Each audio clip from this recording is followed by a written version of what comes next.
Pope Francis will visit Paraguay last on his whirlwind tour of Latin America.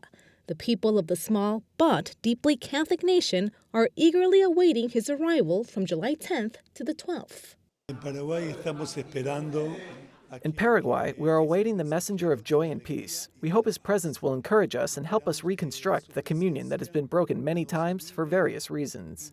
We also want him to give us a new evangelizing impulse.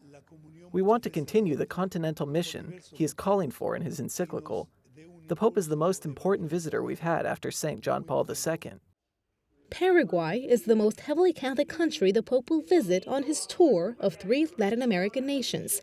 Almost 90% of Paraguayans identify as members of the Universal Church. But it's not just devout Catholics from Paraguay who will see the Pope.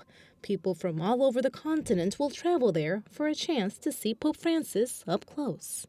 The great meeting will be at the Basilica of Cacupe, where more or less 1 million people are expected. Only 100,000 people may be close to the Pope, and one final closing Mass will be in Navassa with 2 or 3 million people. Argentines and Brazilians will be there to share the joy of having Pope Francis among us.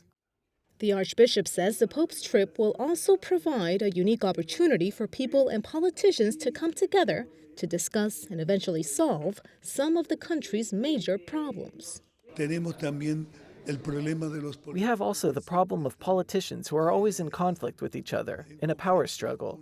We want to emphasize the importance of dialogue, understanding, and focusing together to overcome the special interests for the greater good.